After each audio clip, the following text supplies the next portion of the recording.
Bienvenidos. El doctor Guillermo Botero es el ministro de Defensa y en sus hombros recaen muchas de las más importantes responsabilidades del Estado, ni más ni menos que los temas de la seguridad del país, la defensa nacional, la seguridad ciudadana, la seguridad en ciudades y campos de nuestro país. Es un placer tenerlo, ministro. Gracias por aceptar la invitación ahora en esta época de balances. Muy querido Juan, muchísimas gracias también por la invitación y aquí estamos para tratar de contarle al país lo que se ha venido haciendo desde el 7 de agosto, que yo diría que es mucho más de lo que la gente se imagina. Lo veo de sol a sol. Prendo la televisión y usted está en Arauca y luego vuelvo a averiguar y está en La Guajira y luego se va para el Valle. Recorrido nacional intenso, ministro. Sí, ha sido verdaderamente agitado.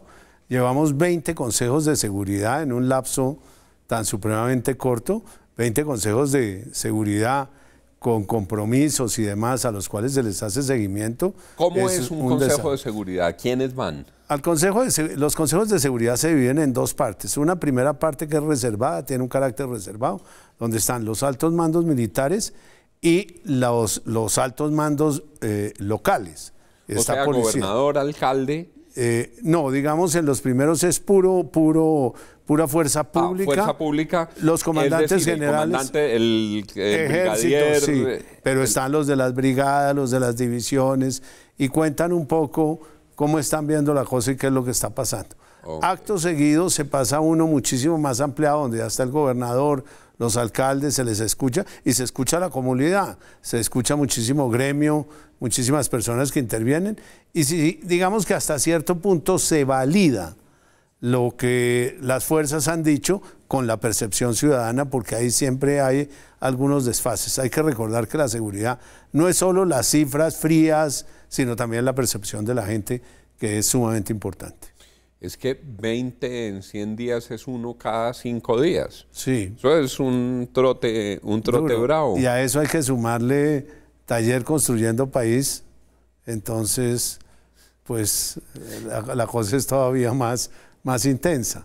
Porque en los talleres Construyendo País, y eso es un punto importante, Juan, uno tiene muchísimo contacto con los alcaldes de los departamentos donde se hace el consejo.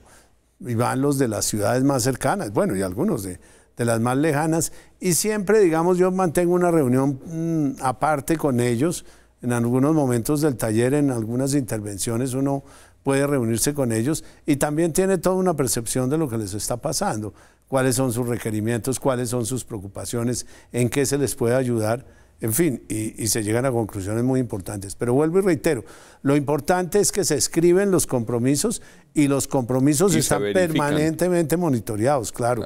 Y hay reuniones con el presidente para dar cuenta del cumplimiento de los compromisos. Es decir, usted sale de un consejo de seguridad y cada general, cada comandante de brigada, cada uno de los que tiene responsabilidades operativas en ese territorio tiene unas tareas. Claro. Y digamos que los compromisos se van construyendo dentro del Consejo de Seguridad. En la medida en que va interviniendo y van quedando puntos específicos, se va tomando nota, se va escribiendo, y de manera tal que en el momento en que termina, están los compromisos acabados y terminados, escritos y disponibles para todos. Hemos visto dos grandes planes en estos primeros 100 días. El plan Diamante y un plan que ustedes bautizaron con el nombre de El que la hace, la paga. Sí. ¿Cómo es el balance de esos planes, ministro? A ver, Juan, comencemos por el principio. Los dos son un desarrollo de un planteamiento del presidente Duque en su campaña. Él había dicho claramente a los criminales: el que la hace, la paga. De ahí viene ese eslogan, que es el que ha venido funcionando, y digamos que ese lo tenemos para las acciones policivas. El plan Diamante está más enfocado a las acciones en general de fuerzas militares, porque eso tiene componente de fuerza aérea. Ahí está, la Fuerza Aérea, la Armada y el Ejército. Y el Ejército Nacional. Y en el otro, la policía. Está básicamente la policía, algunas veces con la colaboración, porque en factores de inteligencia sí es mutuo el apoyo entre las dos fuerzas. La retroalimentación. Claro, hay algunos que tienen alguna información y otras. Y efectivamente eso es lo que hemos venido haciendo y ha sido muy, muy exitoso. Y ¿Estás satisfecho con los resultados? Pues yo diría que sí, Juan, porque es que tener 58.751 capturas, faltando todavía 58.751 capturas. Sí, de las cuales 10.443 son órdenes judiciales, es decir, estamos cumpliendo lo que los jueces nos ordenan. Muy importante. Y 48.300 son de personas en flagrancia, eso nos da el gran total de las 58.000. Ahí nos preocupa pues es la detención intramural, 7.068 personas están hoy en día en la cárcel por cuenta de estas capturas. En unas cárceles muy llenas de gente. Claro. ¿Y las otras están en casa por cárcel? Están en casa por cárcel o en presentaciones periódicas a la fiscalía o a los jueces según el caso. Entonces vamos al que la hace la paga. Sí. ¿Cómo se comportan los delitos contra los bienes y la propiedad de la gente? Por ejemplo, los hurtos. A ver, en los hurtos nosotros hemos tenido un incremento. Eso nosotros no podemos desvirtuar ese dato. Yo, y no quiero que suene a título justificativo, pero digamos que la Fiscalía en el año 2017 implementó un programa que lo que pretende es la denuncia en línea. Esa denuncia en línea ha hecho que suba la cantidad de delitos. Entonces, verdaderamente 2017 yo diría que no es un año base bueno, que es un año base, pero verdaderamente el año base va a ser 2018 sin lugar a dudas. Puede ser que no sea tan fuerte el incremento de los delitos, sino el incremento de las denuncias, porque la gente denuncia más fácil. Pero de todas maneras no queremos soslayarlo ni acomodar, es decir, allí tenemos un incremento del 4%. Nosotros hemos cuidado mucho, ministro, evitar cualquier brote xenófobo y el presidente Duque y los colombianos hemos acogido con mucha solidaridad y con mucho afecto a los hermanos venezolanos.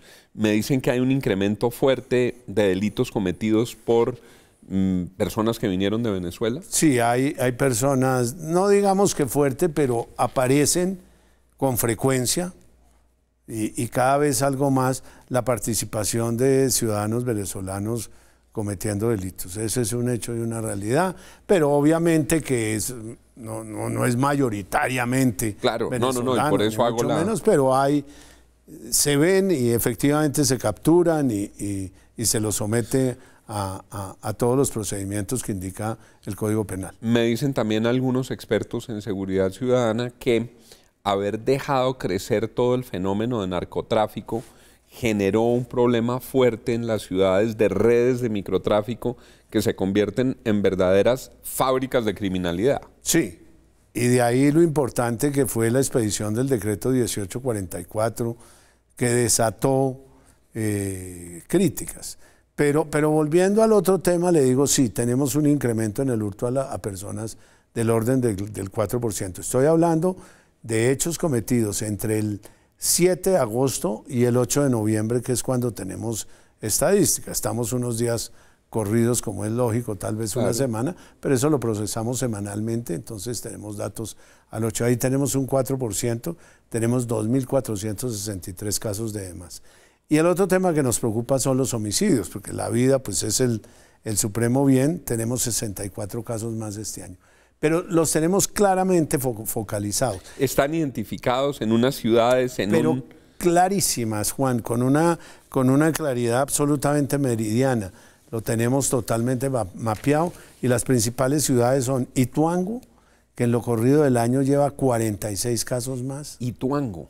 Sí. ¿Y a qué se atribuye? Es que esos siete municipios del Bajo Cauca antioqueño nos tienen sumamente preocupados. De allí que hicimos un consejo de seguridad en Caucasia y se vienen ejecutando un sinnúmero de labores. ¿Y esos son vendetas entre grupos criminales, nuevas bandas criminales? Muchísimo de ello son verdaderamente sorprende, ¿no? Porque la gran mayoría son sicariato en moto. Esto es crímenes. El Bajo Cauca antioqueño hasta colindar con Córdoba. Hasta colindar con Córdoba, ahí tenemos a Ituango, tenemos a Tarazá y tenemos a Caucasia. Esos tres con el mayor índice. Es que en el caso de Caucasia tenemos 90 homicidios más este año que el año pasado. Y vuelvo y digo, más del 90% es sicariato con arma de fuego.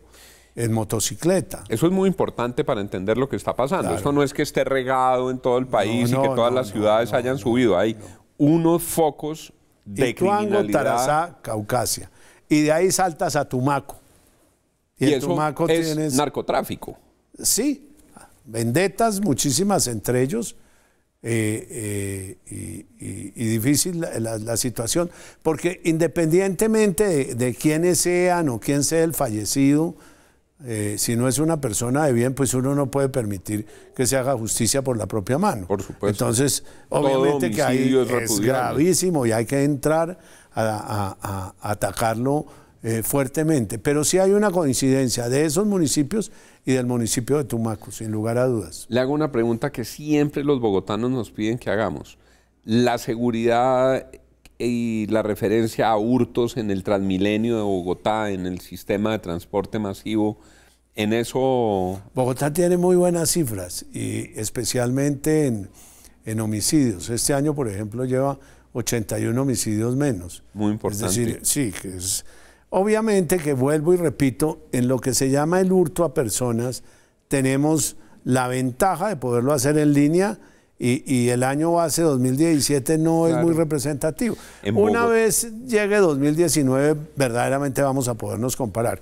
Para los 6 delitos que se pueden hacer, la Fiscalía está pretendiendo incorporar a este programa 7 delitos adicionales para completar 13 que se puedan denunciar en línea. Eso sería muy importante. Y ahora vámonos al plan Diamante, ministro. Bueno, en el plan Diamante encontramos unas cifras pues, que son verdaderamente sorprendentes. Básicamente, nosotros tenemos definidos 5 GAOs, grupos armados organizados. Son ellos, a saber, GAO residual, que es lo que queda de FARC. Eso es las disidencias de las FARC. Sí, señor. ELN. Clan del Golfo. ELN, que este gobierno lo recibió fortalecido durante la negociación. El ELN recogió muchas zonas de las FARC, mucho personal de las FARC. Sí. Es un ELN más fuerte que lo que era hace unos años. Y Clan del Golfo, Pelusos y Puntilleros. Ahí está. Pelusos es el viejo EPL. EPL, sí. Y Puntilleros es un grupo allí de esas divisiones que aparecen y demás que tienen alguna presencia nacional. Esos son los 5 grupos armados organizados. Sí, señor, que están definidos como tal, así. Ese es el punto. Y ahí encontramos que del 7 de agosto al 10 de noviembre, hemos tenido afectaciones que llamamos en cuantía de 1.450 entre todos estos 5 grupos. ¿Y qué quiere decir eso? En residuales tenemos 437 afectaciones, 73 presentaciones voluntarias. ¿Una afectación es o una captura o una muerte en combate? O una muerte en combate o una presentación personal. Okay. Son personas que automáticamente salen de ese grupo armado organizado. Entonces, de los residuales muertos dentro de operaciones militares van 21. 73 presentaciones voluntarias y 343 capturas de GAO residual. Ministro, le pregunto algo que también inquieta a los colombianos. Al principio del proceso de paz, dijeron, no, es que las disidencias serán microscópicas. Eso es una pequeña proporción de gente que no va a cumplir con el proceso de paz. Luego dijeron, no son tan microscópicas, hay una gente que se desmovilizó y que está regresando. ¿Cuál es la realidad de eso? ¿Hubo muchos disidentes? Pues Juan, si del 7 de agosto al 10 de noviembre ha habido 437, esto es en escasos 90 días, pues calcule, eso es lo que hemos logrado en 90 días, de ahí se puede inferir que es una cifra representativa. Uno puede calcular un porcentaje. ¿Cuánta gente de las FARC se quedó en las disidencias en porcentaje, ministro? Sí, yo creo que sí, Juan. Yo creo que hay un cálculo tendríamos que hacerlo, pero hablemos de un 30%. Un 30% de la gente de las FARC no le jaló al proceso. No le jaló, están delinquiendo. Porque vuelvo y le reitero, si en 90 días hemos tenido una afectación de 437, pues imagínense que el tamaño es mucho mayor. Ahora, todo depende de la base sobre la cual uno calcule las FARC. Pero nosotros tenemos información de inteligencia, claro, claramente definida, sí. Es el ministro de Defensa Nacional, Guillermo Botero. Esta noche, a partir de las 10:30, tendremos esta entrevista completa con la segunda parte del balance del Plan Diamante, de las acciones en materia de seguridad y los resultados y logros en estos primeros 100 días. También las dificultades y los problemas. Gracias por estar con nosotros. Sigan con Red Más Noticias y nos vemos a las 10:30 con Guillermo Botero, ministro de Defensa.